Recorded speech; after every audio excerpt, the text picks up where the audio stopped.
প্যালেস্তাইনের জাতীয় দলের ফুটবলার মোহাম্মদ রাশিদকে মোটামুটি চূড়ান্ত করছে ইস্টবেঙ্গল। এই মুহূর্তে আপডেট কিন্তু সেরকমই বেরিয়ে আসছে, অর্থাৎ ইস্টবেঙ্গল তাদের থার্ড বিদেশি বা তৃতীয় বিদেশিকে চূড়ান্ত করার পথে রয়েছে। এবার এখানে প্রথম বিষয় যেটা, যে ইস্টবেঙ্গলের যে টার্গেট লিস্ট ইস্টবেঙ্গল পূরণ করছে, সেই লিস্টগুলো কিন্তু এবারের একদমই নয়। ইস্টবেঙ্গল বিগত দিনে যেসব বিদেশিদের চূড়ান্ত করার পথে এগিয়েছিল সেই লিস্টেও কিন্তু রয়েছে এই তালিকায়, কারণ মোহাম্মদ রাশিদের নাম কিন্তু আমরা আগেও শুনেছিলাম। তবে সেই ডিলটা কেন আগে হয়নি এর বিষয়ে কিন্তু তোমরা প্রত্যেকেই জানো। তবে আবারও একবার বলি যে সঠিক মানুষ যদি সঠিক চেয়ারে বসে তাহলে রিক্রুটমেন্ট থেকে সব রকম কাজই সঠিকভাবে হয়। থংবয় সিংটু দেশি বিদেশি পুরো জায়গাটাকে কভার করছে সাইনিং এর ক্ষেত্রে, স্কাউটের ক্ষেত্রে, তো সেখানে ডিলগুলো হচ্ছে। অময় ঘোষালের সময় হয়নি, কেন হয়নি কি বৃত্তান্ত পুরোটাই তোমাদের সাথে ক্লিয়ার করে বলেছি। এবার যে আলোচনাটা হচ্ছে যে প্যালেস্টাইনের জাতীয় দলের ফুটবলার, তো প্যালেস্টাইনের এই জাতীয় দলের ফুটবলার মূলত ডিফেন্সিভ মিডিয়া, এবং প্যালেস্টাইনে তিনি তার দেশের হয়ে কোন কোন গেমে পার্টিসিপেট করেছেন সেটা একটু আগে জেনে নেওয়া যাক। প্রথম কথা, প্যালেস্তাইনে কিন্তু তিনি আন্ডার 23-তে 10টা ম্যাচ খেলেছেন, মেইন টিমে 49টা ম্যাচ খেলেছেন, যেখানে দুটো গোল আছে কিন্তু তার।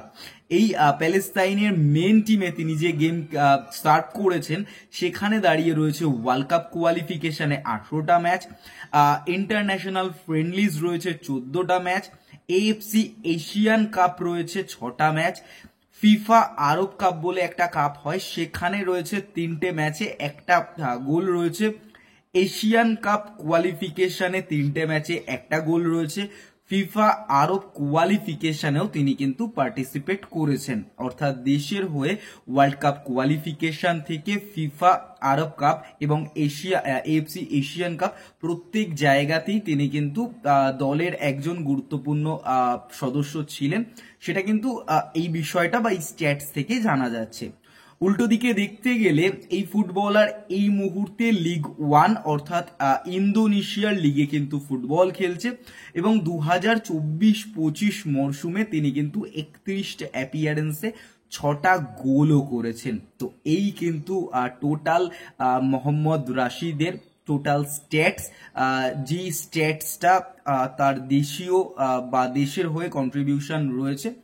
আশা করা যাক ভালো মিডফিল্ডার হবে। তবে আরো একটা বিষয় তোমাদের সাথে যেটা শেয়ার করেছিলাম, যে বেঙ্গল মোটামুটি এক বিদেশি ডিফেন্ডার এবং অন্যদিকে ডিএমএফ পজিশনের দিকে এগোতে পারে, এবং যেটা রিক্রুটমেন্ট প্রসেস দেখে প্রত্যেকেই গেস করতে পারছিলে যে বেঙ্গল যখন রাহুল বেকে বা মেহতাব সিং এর পেছনে যাচ্ছে আনোয়ার আলী থাকা সত্ত্বেও, সেখানে এটা বোঝা যাচ্ছে বেঙ্গল দেশীয় ডিফেন্ডারের মানে মূলত তাদের টার্গেটটাকে ফিক্স করতে চলেছে, এবং এমন একজন প্লেয়ার আনবে যে ডিএমএফ পজিশনটায় সুন্দর পারফরমেন্স দিতে পারে। লাস্ট ইস্ট বেঙ্গলে পার্দো যে পারফরমেন্সটা দিয়ে গেছে সেরকমই একটা পারফরমেন্স যেন দিতে পারে। উল্টো দিকে দাঁড়িয়ে এই ডিএমএফ কে চাইলে সেন্ট্রাল মিডফিল্ডার অপশন ছাড়াও সিবি অপশনেও যাতে খেলানো যায়, সেটাই কিন্তু East Bengal management, coach Oscar Bruzon, Thongboi Singto প্রত্যেকেই কিন্তু এই বিষয়ে নজর দিয়েছেন যে মাল্টিপল অপশনের জন্য এই প্লেয়ারটা যাতে শুট করে। তো 29 বছর বয়সী এই ফুটবলার ইস্ট বেঙ্গলের তৃতীয় বিদেশি হওয়ার দিকে এগোচ্ছে, যদিও এখনো চূড়ান্ত সই হয়নি। দেখা যাক, সই হয়ে গেলে তো আরো ডিটেলসে তোমাদের সাথে শেয়ার করব।